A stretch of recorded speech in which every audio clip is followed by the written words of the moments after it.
Alex Rider, Book 9, Part 2, I think. Go back a page. Yep, we're done. Part 2. Chapter 10. Welcome to Cairo. The man from the embassy had introduced himself as Blakeway, but Alex wondered if that was his real name. It somehow suited him too well. He was thin, elderly, hollowed out by the sun, and very English, wearing a crumpled linen jacket, a striped tie, and a Panama hat. He had been waiting for Alex and Jack at Cairo International Airport, standing at the end of the metal tunnel that led from the plane. Mr. White, Alex, very good to meet you. We've got a car waiting for you. Do come this way. They set off at a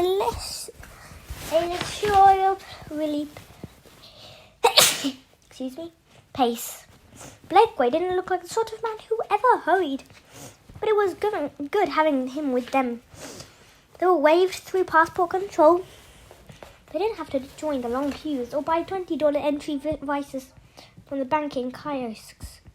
Blakeway stood with them until their luggage arrived on the carousel, then carried Jack's cases for her, leading them through the crowd of taxi drivers. A tour operator clambering on the heat on the other side of the arrival's gate. The heat hit Alex full in the face as they passed through the sliding doors.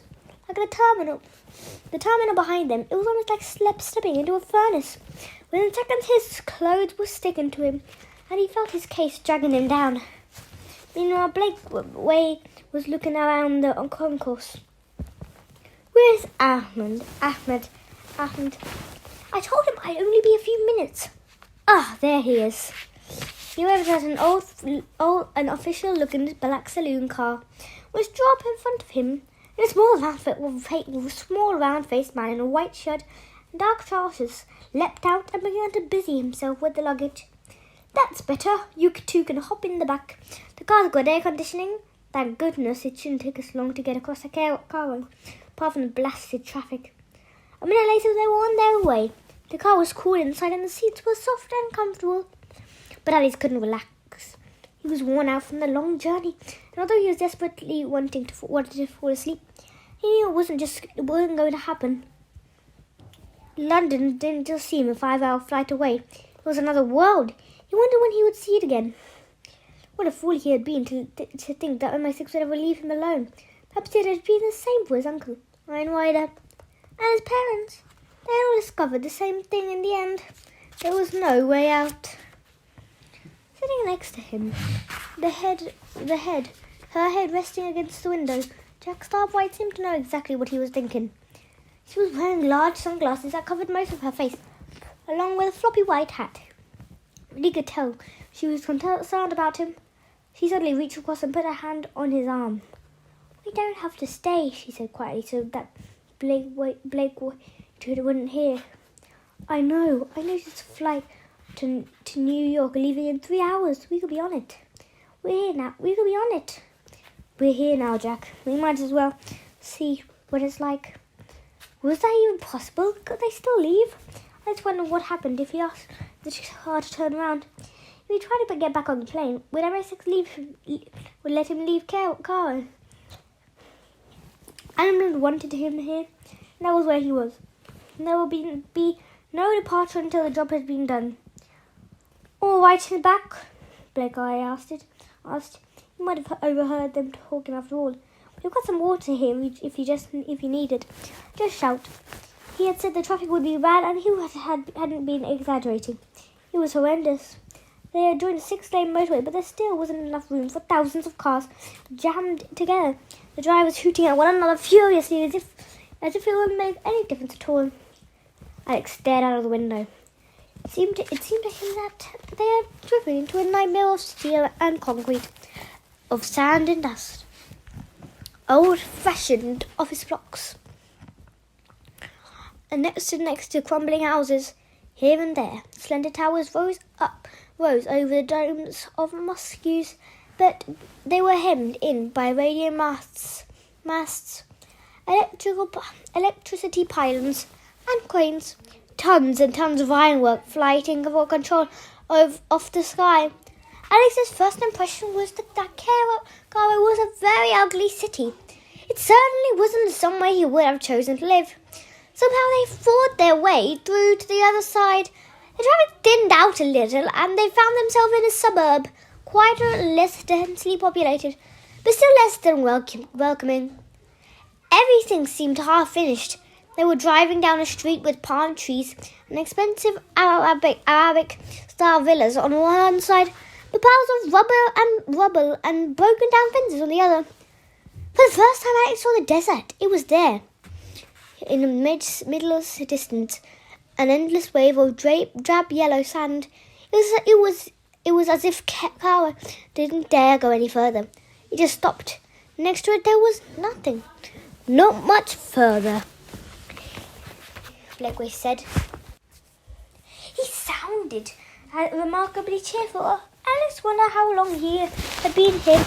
He turned to the driver and said something in Arabic. Two of them laughed. And then they drove into a bright modern complex, automatic gates opening and closing behind them. It was called Golden Palm Heights and was a private community of about 50 bleached out houses and flats surrounding well-kept lawns with sprinklers twisting in the sunshine and a good-sized swimming pool. It reminded Alex of a holiday village, sort of place you might rent for a week in the sun.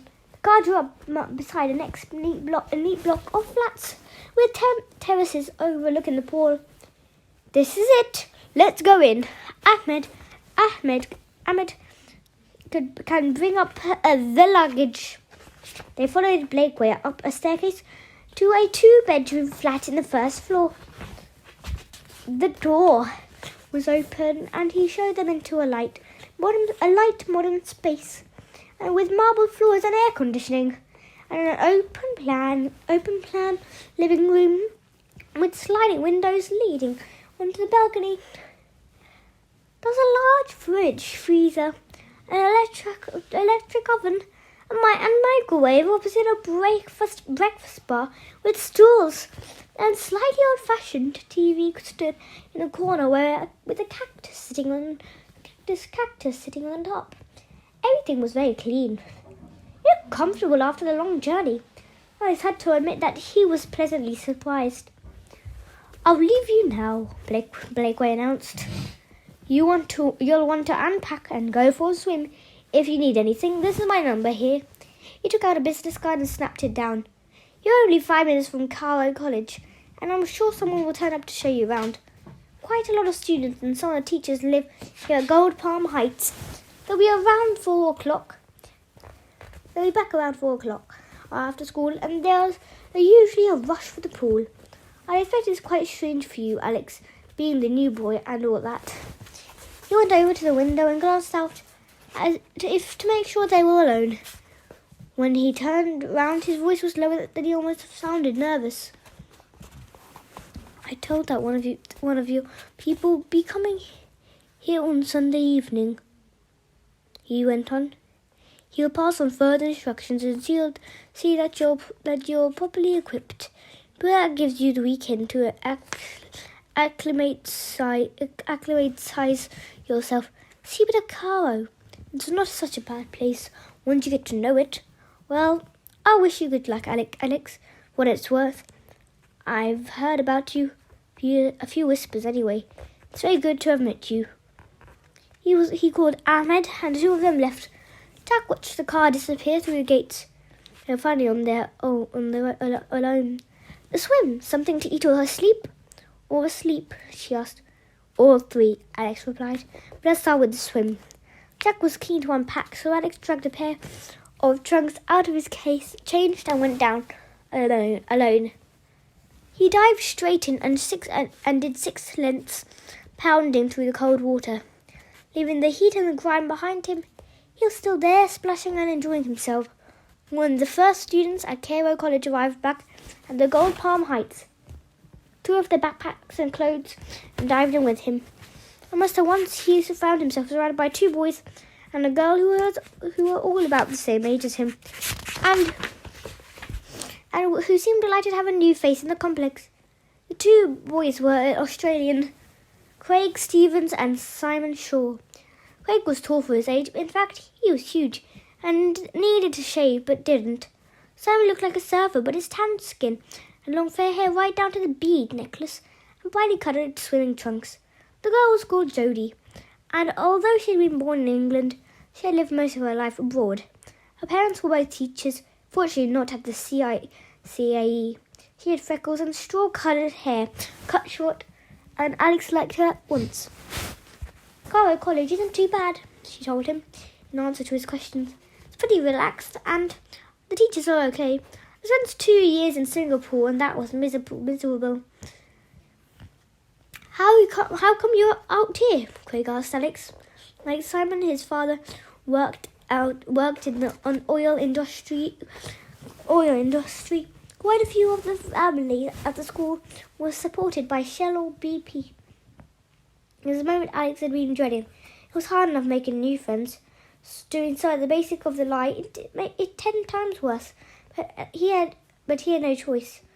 My had given him a false name, Alex Brenner, and he had already rehearsed his backstory with Jack.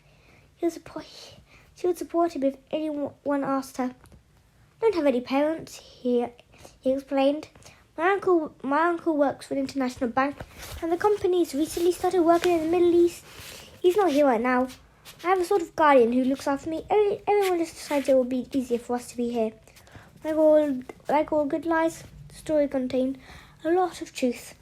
Iron Rider pretended to be a banker before he died, and Moses was certainly active in the Middle East, and Jack was his legal guardian. In any event, it seemed to make sense to Alex to 3 new friends. It's okay, Craig said. Once you get used to the heat and the noise. And the hawkers, Simon added. And Miss Watson, 3 of them groaned. Well done, Cartwell, Alex. You're going to love it here. And over the next few days, almost despite himself, Alex began to relax. He all started the school on Monday. Till then, he and Jack were tourists on holiday together. And then he could put everything else out of their minds. First thing they did was to visit the famous pyramids at Giza, slipping in as the sun was rising and wandering almost alone around the extraordinary monuments built to houses the bodies of dead kings almost 5,000 years before. They took a felucca and a traditionally wooded sailing boat along the Nile. They explored Cairo together, strolling through the crowded streets of the souk, the local market, and haggling for things they didn't even want. They popped into mosques and museums, staying just long enough to say they had been. They visited the place where Moses had supposedly been found in the bulrushes, and Jack got a picture taken of the 2 of them, arm in arm, grinning like idiots. Craig and Simon had both been right. The heat in the city was almost unbearable. At least 40 degrees without any disabreeze. The hawkers never left them alone, trying to sell them everything from spices to pornographic postcards. Cairo had no centre and seemed to have no way out. It was as though half of humanity had just piled in and decided to stay. But I didn't care. They were enjoying themselves closer than they'd been for a long time. Alex felt as if he had gone back 5 years, as if Iron Rider was still alive. Jack was looking after him every day. In its own way, was fun. He was almost glad that he'd been shot at. This wouldn't be happening otherwise. They didn't hear from Blakely again, but turning home on Sunday evening, they noticed a new car parked outside the flats and realised that the MI6 agent had mentioned must have turned up. Sure enough, someone called to them from the main door, and to his surprise, he saw a familiar plump figure waddling towards them. He had last seen Smithers in his office on the 11th floor of the Royal General Bank in London just before he had broken into Greenfield's Biocentre on Salisbury Plain. Alex had always had a soft spot for the man.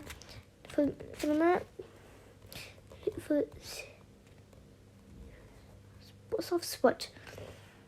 Always had a soft spot for the man who had provided him with so many bizarre and useful gadgets during his time with MI6. Seeing him now, he wondered how Smithers could possibly manage in this heat. It wasn't just the huge stomach that seemed to be melting slowly into the shoulders. Smithers was bald with a small black moustache, reminding Alex of a comedian in one of those old silent black and white films. He was wearing a linen suit that billowed around him like a parachute.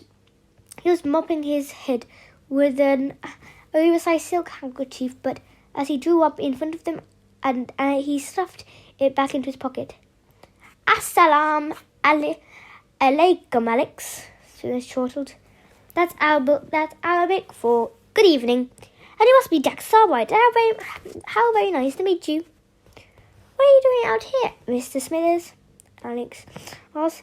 Believe it or not, Miss Jones sent me to look after you. Smithers beamed. Let's go and talk inside, shall we? I'm told you have a first floor flat. Hope there's not too many steps.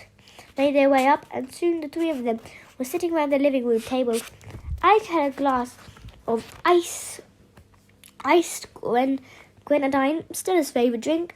Smithers had a beer. So you begin at Cairo College tomorrow, Alex? He said. My job's to help you, and also, as if to be the interface between you and London. What's going on in London? Jack asked. They still haven't found the helicopter pilot or the sniper, Smithers said. Everybody's had turned up, so we're assuming they've gone away. They tried to kill Alex. You know who they were. I'm afraid they tried to kill Alex. You must know who they are. I'm afraid not, Miss Starbright. Smithers lifted his beer. Can I call you Jack? I feel I know you rather well, even though we've only just met. I have to agree with you. It's all rather mysterious. I'm not sure how the helicopter managed to land in the middle of London in the first place. You would have needed a flight plan. For that, it would have to be a proper license. But so far, the trails have led nowhere. What was it, SCORPIA? Alex asked. He didn't know why he said that. The name had just popped into his head. I don't know, Alex, old chap. They haven't told me. The good thing is that nobody knows you're here in Cairo. Yeah, at least you're safe. You mean he's safe until someone tries to blow up the school? Jack growled. Then he'll be right in the middle of it. What exactly am I meant to do? Alex asked. His face brightened. And what gadgets have you got for me, Mr. Smithers? I'm sure you've got an exploding camel or something. Smithers shook his head for once. He said he was completely serious. This is a very rum situation, he said. And we have to be careful. All we know is that the school is a target, and a lot of young lives may be at stake. Imagine if the whole place was taken over by armed criminals. Such a thing has happened before, you know. Or suppose some other teenagers were taken prisoner. He pulled out a list of names and laid it flat on the table. For what it's worth, these are 10 wealthiest students at Cairo College. Alice glanced at the names. The third one down was Simon Short, the blonde-haired boy he'd met on the first day. I know him, he said. He was in the swimming pool. His father is William Shaw. He owns about half the petrol stations in Australia. Smithers took the list and folded it away. Don't be fooled by the fact that his son is living in a flat just like yours, he said. All of them don't want people to know how rich their families are. That was an interesting thought. Perhaps Alex wouldn't be the only person at Cairo College with a secret to hide. We have to examine all the security systems in the school, Smithers continued. Put simply, Alex, we need to be sure that it's safe. What about members of the staff? Are there any teachers with drinking or gambling problems? Now I come to think of it, my old history teacher suffered from both. But we want to know about anything that could open them up to blackmail. And then there's this chap, Eric Gunter. Now, I've seen his father. I find it hard to believe he's turned bad. He took 4 bullets for his regiment, is in hospital recovering. He has no criminal record of any sort, but at the same time, he is their new head of security. And it can't be just a coincidence that he's popped up now. That's where you should concentrate your efforts. We want to know everything he's up to, who he meets, how much he spends, even what he has for lunch. Smith had brought up an attic case with him, and he opened it. First thing he took out was a pair of rather chunky sunglasses and a bright red plastic water bottle. The sort of thing the sportsmen might use. These work together, he explained. Everyone at Cairo College carries water, and you can pour about a quarter of a litre in the top part of this bottle. The equipment is concealed in the bottom part. It's new technology, Alex, and highly classified. It uses people's mobile phones against them, pointing the bottle in their direction. When they're making a call, you will hear everything they're hearing. The speakers are inside the handles of the dark glasses and go behind your ears. But it's better than that. You can activate mobile phones at the distance of up to 50 metres and turn them into bugs. 2 teachers having a conversation in the schoolyard. You'll hear every word they say. It will look like an ordinary plastic light switch. It is the same design as all the light switches at Cairo College, he explained. You can stick it on any wall. There's a resin on the back, and nobody will notice it's there. One more switch among so many. It doesn't actually turn anything on or off, of course, but it's got a highly sensitive listening device inside. You can use it to hear through walls. Again, it's connected to the glasses. Now, if you want to communicate with me, you'll need this. He produced an old-fashioned notepad and a ballpoint pen, and handed them to Alex. Both objects felt slightly too heavy. Anything you write or draw this notepad will appear instantly on my computer screen. So they said, scribble down SOS and I'll be on my way. I've taken a house in the middle of the city, just off Al-Azhar Street, around the corner of the souk. I'll give you directions, or you could use this. He held a baseball cap with a fancy logo on the side. There's a miniaturized sat-nav system inside the fabric, he explained.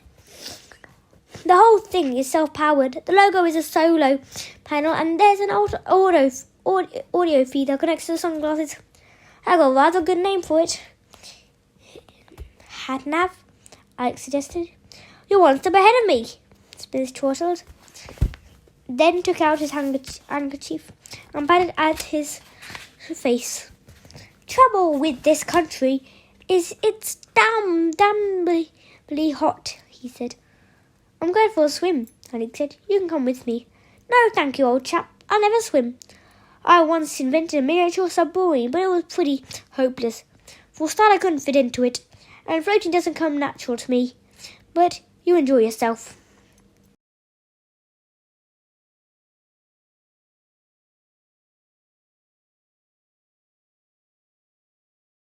Alex Rider, Book 9, Scorpia Rising, Part 2, Alex, Chapter 11, The New Boy. The Cairo International College of Arts and Education was only a 5-minute walk from the flat, just as Blakeway had said. When Monday morning finally arrived, Alex set off with the 2 Australian boys, Craig and Simon, who had offered to deliver him to the main reception. Jack would have liked to go too, but understood that Alex would feel more comfortable with kids of his own age. But she still grabbed hold of him before he went and gave him a quick kiss goodbye. It reminds me of the first time you went to Brooklyn, she said. And the strange thing was, Alex was aware of that same nervousness that he'd felt when he'd left for secondary school. His new uniform, dark blue trousers and light blue polo shirt, felt ridiculous, and he had to remind himself that everyone would be wearing the same thing. He guessed it didn't matter how old you were. These feelings never went away. feelings no one day. Carroll College even looked a bit like Brooklyn. It was halfway down a wide tree-lined avenue, a modern complex with a main gate and coaches turning in, cars already pulling up outside, children of every age and size tumbling out, dragging backpacks and lunchboxes, and peculiar class projects made out of wobbling cardboard and paper. It occurred to Alex that schools all over the world are more or less alike. After all, a classroom is a classroom, a football pitch is a football pitch, and Carroll College had plenty of both. Even the noise was the same, the medley of shouting voices, the first bell, the stampede of feet on concrete. Is there any other type of building that identifies itself so quickly by the sound it makes? What made Carroll College different with the burning sunlight, the brightly painted yellow walls? Surely no school in England was ever painted yellow. The exotic plants and palm trees, and the thin scattering of sand in the main yard. The buildings had been designed so that passageways were light and airy, opening onto different courtyards with benches and tables grouped together under wooden canopies so that everyone could have their lunch outside. There was also a junior school with about 100 children aged 8 to 13. But they were all contained in a single block next to an Olympic-sized swimming pool. The 300 boys and girls in the senior school had the rest of the place to themselves. Craig and Simon escorted Alex through the main gate. They weren't allowed to continue without presenting their passes, which were electronically scanned by the Egyptian guard. Alex noticed that the same was being done for all the other students as they arrived. He held up while his own pass was issued, with a photograph that made him look as if he had just been mugged. Finally, the two boys left him at an office on the other side, where he was greeted by the school secretary, a smiling motherly woman with a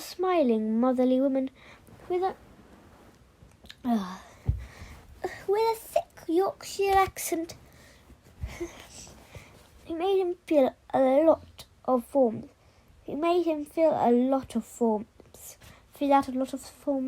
gave him a copy of the school regulations, and then took him into the room next door. Here, and he was so surprised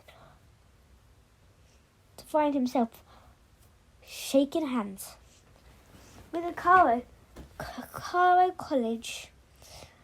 A man in his 50s introduced himself as Matthew Jordan, but everyone calls me Monty. He was a New Zealander, a shaggy, easygoing, a man who obviously liked his job. Alex, welcome to Carroll College. I hope you'll enjoy yourself.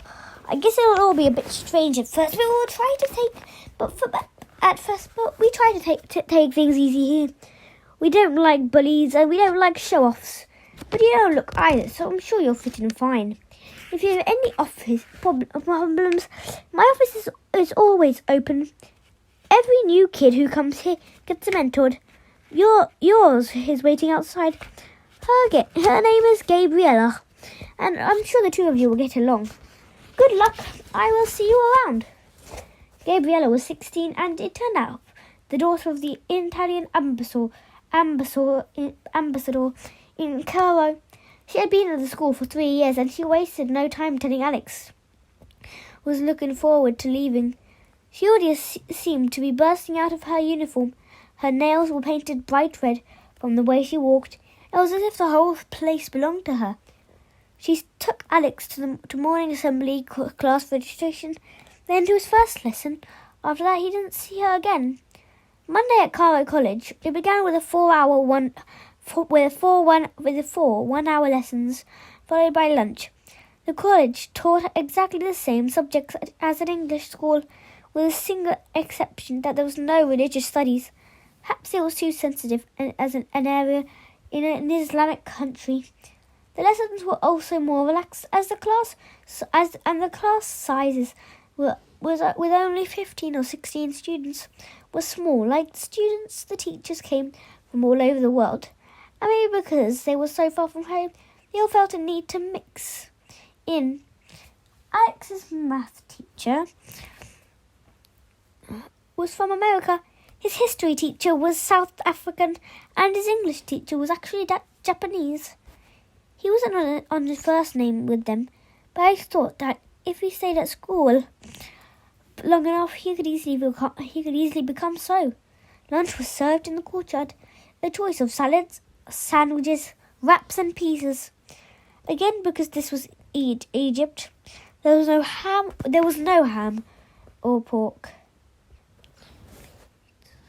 Alex wondered where he should sit, but he needn't have worried. Craig, Simon, and Jody were sitting for him and called him over to their table. They seemed keen to introduce him to their Year 10 friends, and from the way they described him, they might have met him months ago rather than a few days ago. Brenner, that's a Scottish name. The speaker was a stocky, ginger-haired boy called Andrew MacDonald, who of course was Scottish himself. There were quite a few boys from Scotland and Carroll College connected by the oil industry. Alex had already noticed that the one national group that preferred to stick together. I'm not Scottish, Alex said. That's your bad luck, so why are you here? Once again, Alex went through his story, the fake name, the fake history. He still hated having to do it. He could feel it separating him from the rest of them. So, where are your parents? Someone asked. They died a long time ago. That's tough. Got used to it. How long do you reckon you'll be here? Andrew asked. I don't know. They haven't really said. There were 2 more lessons in the afternoon, then sport, then ECAS, which stood for extracurricular activities and included everything. Everything, drama to swimming to trekking in the desert for an international award. The school secretary had told Alex to put his name down for at least 2 activities, and he had chosen drama and football, although he couldn't imagine kicking a ball around in the intense heat. The last lesson was French, which was hardly needed as most of the students at Carroll College spoke 2 or 3 languages anyway. It was taken by Joanna Watson, the teacher whose name had been mentioned in the pool at the Golden Palm Heights.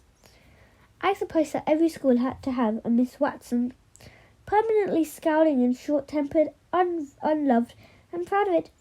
She was short and wellish, and had threatened him with his first detention before.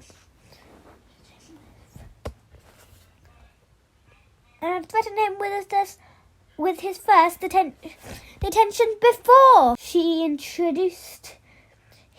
Before she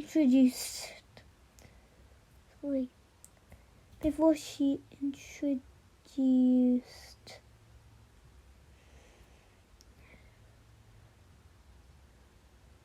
herself. It was at the very end of the day that Alex had his first encounter with Eric Gunter. The head of secretary came out of his office on the ground floor as Alex was leaving.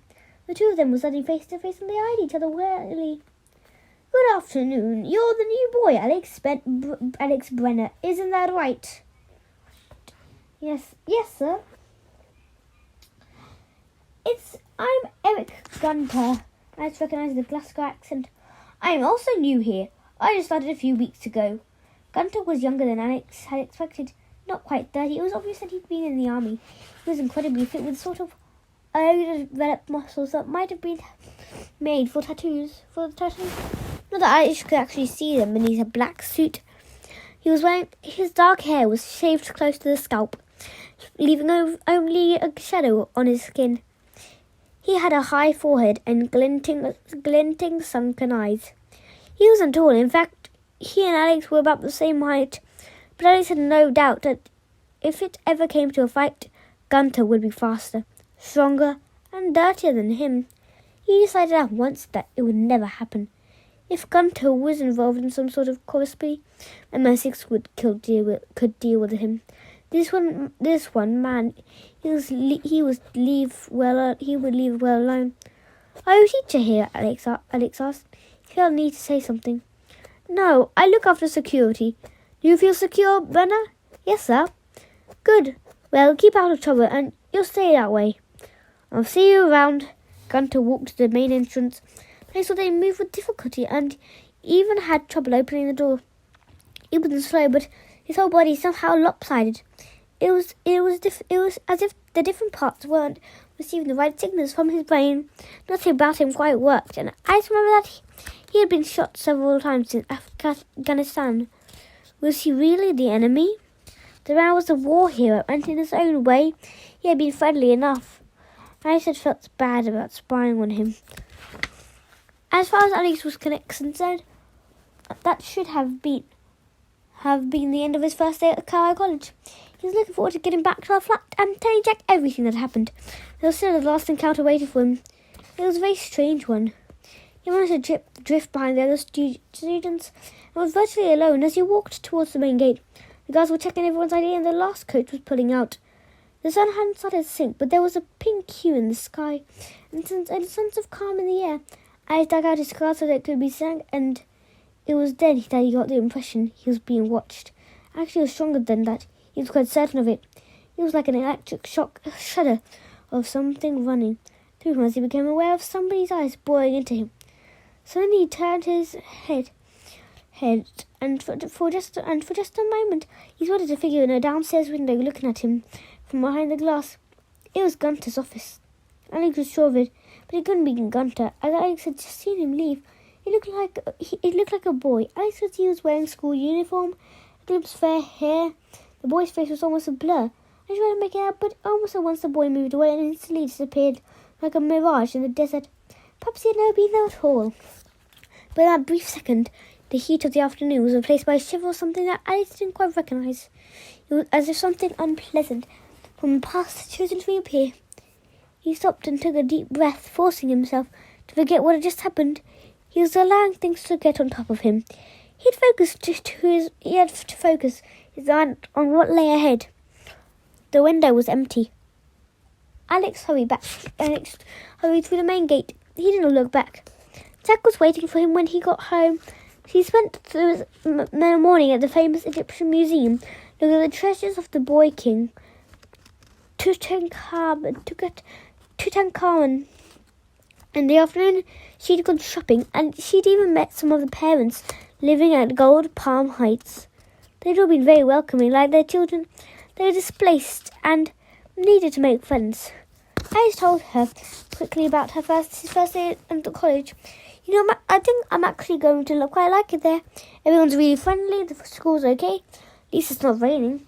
That's good, Alex. Maybe it's going to work out after all. And then much later that night, after he'd had dinner, done his first batch of payment and watched half a bad film of TV, I just wondered.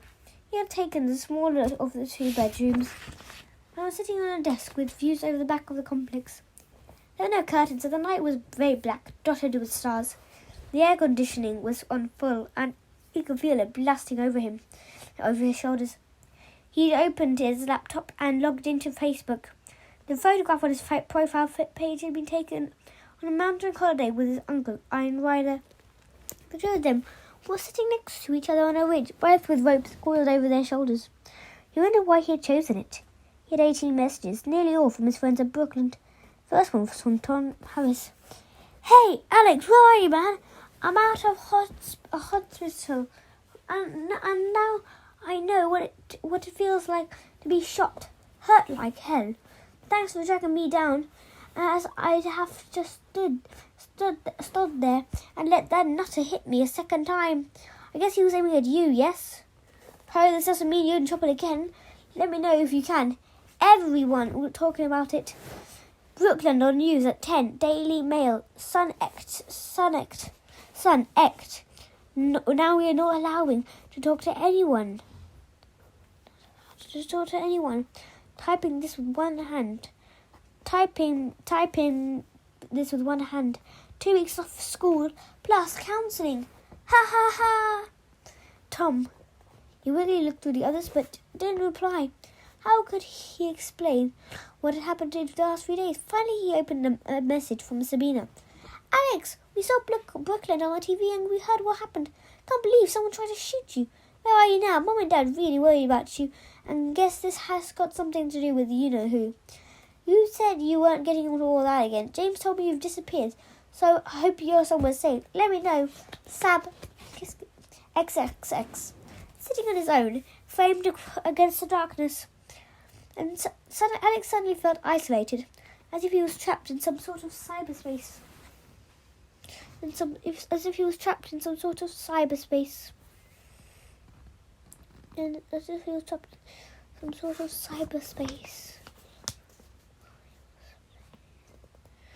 Between two worlds, here in Egypt, he was Alex Brenner, in a new school making new friends, but none of it was true.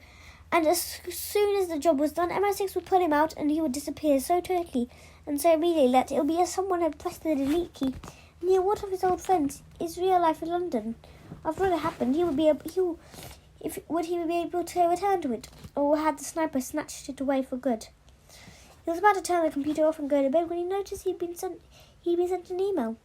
He drew his finger across the touchpad and double-clicked. Hi Alex, Julius G. Added you as a friend on Facebook. For a moment he gazed at the screen, at the brief panel. Add friend. He didn't know anyone called Julius, but that wasn't so usual.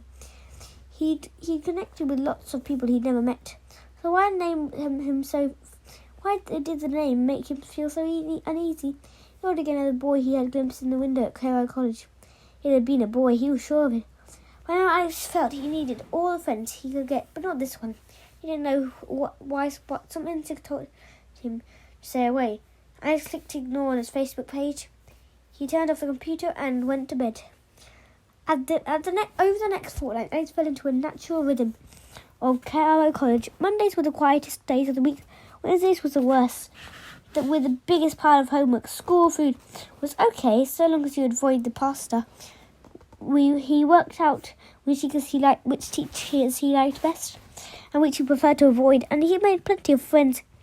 But he was still the new boy. But in an international school like this, students coming and going all the time, people were more quickly accepted.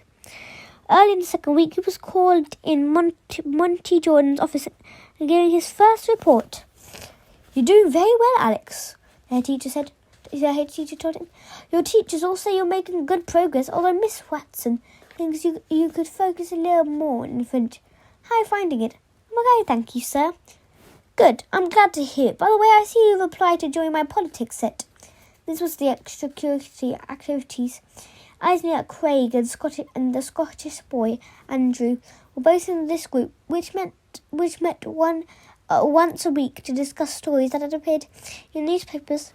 They also took part in a miniature version of the United States, with everyone pretending to be a different country. According to Craig, the last session had ended with Belgium invading Holland and China, declaring war on everyone else. But Alex wasn't interested in politics. He was puzzled. Actually, sir, I didn't apply. Mr. Jordan frowned. Didn't you? That's strange. Your name's on the list. He took a sheet of paper and examined it. That's right, you're definitely here. Why don't you join us anyway? You've got a couple of interesting events coming up, and you might find it fun. Alex shrugged. It didn't make any difference to him, and he made it not to offend the head. All right, he said. Great, I'll see you later in the week. And so he talked politics, played for five-a-side in the air-conditioning gymnasium, and even got a small part in the Cairo College production of Blood Brothers. That made him think of Brooklyn. I know he should have been rehearsing for the production of Grease. It struck him as odd that no matter where in the world he went, there were people trying to make him sing, and yet Alex could settle in completely. Although part of him felt ashamed of himself, he had a job to do. He wasn't here as a schoolboy. He was here as a spy. That set him apart. That was the moment when he would forget it. The transmitting device the Smiths had given him, concealed in the bottom of his water bottle, worked brilliantly. He turned every mobile phone into a bug, and wearing sunglasses, Alex was able to pick up conversations across the schoolyard. At the same time, though, he learned a lot of things he didn't want to know. Miss Kennedy, who taught chemistry and physics, was having an affair with Mr. Jackson, head of sports. Miss Watson had a mother in a hospital in England and was absolutely worried about her. Monty Jordan had just applied for a job in a school in New Zealand. These people weren't criminals or terrorists, and Alex hated prying on them. Made him feel shabby. There was also a limit as to how much he could pick up. The guards spoke Arabic, so there was no point eavesdropping on them. Although he saw Gunter a few times, the secretary seemed determined never to speak to anyone. Alex had positioned one of the fake light switches outside Gunter's office and had spent as much time lingering in the corridor as he dared, listening to what was said inside the room. Gunter had made just a couple of phone calls, one to a company that maintained the school alarm system and one to a doctor to order more painkillers. Either he was very careful or completely innocent. I still wasn't sure. At the same time, he did his best to assess security at Carroll College, the other half of the job that MI6 had given him. It was strange to sit in the courtyard and try to imagine himself as a terrorist. But if he was going to target the school, where would he begin? Who would be his first target? And the truth was fairly bleak. The school had identity cards, security cameras, wire fences and alarms, but none of the guards were able to break in and take over the place in minutes. And if they were thinking about kidnap, perhaps one of the names on the list that Smithers had shown him. And what do you need to come close? Simon Shaw, the son of Australian petrol king, walked home every day, and anyone in a car could just pull up and drag him aside. All the rich kids at Carroll College were determined to live an ordinary life, and that meant no bodyguards, no armor plate saloons, hardly any security at all. The 1 week line, the only lead that was Gunter. He was the new security head. He must have been recruited for a purpose.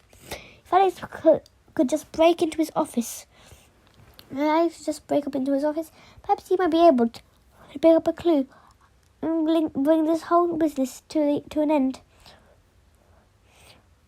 On Friday afternoon, at the end of the second week, Alex stopped in front of the room on the ground floor. The window was locked and barred, but he had often seen Gunter going in and out through the door. He didn't use a key. He pressed his thumb against an electronic scanner and the door clicked open. Alex quickly checked out the technology. Behind the glass panel was a light sensor system. The same thing that could have been found in any digital camera. He took a picture of Gunter's thumb, which was then turned into a series of dots by an analog to digital convert. Somewhere in the system, there was a second picture. If the two matched, the door was opened. Alex needed Gunter's thumb, which was then turned into a series of dots by an analog to digital converter. Somewhere in the system, there was a second picture. If the two matched, the door would open. Alex needed Gunter's thumb, and it needed to be connected to his hand. Carroll College had installed a sophisticated system which is also incorporated a pulse and a heat sensor. Only a real living thing would do. But surely that was possible. Alex took out the notepad and pen that Smithers had given him. Working quickly, he sketched an illustration of the door and the keypad. He wrote down the brand name, Security-Scan, and the serial number. Then underneath he scribbled a message. "Can you get me in?" He underlined it, then closed the pad and put it away. The image and the question should have instantly appeared on Smithers' computer screen. Hopefully he would come up with a solution over the weekend. Alex picked up his backpack, threw it over his shoulder, and set off home. By the end of me reading you this, pretty much nearly half an hour video. So goodbye everyone, thank you for listening.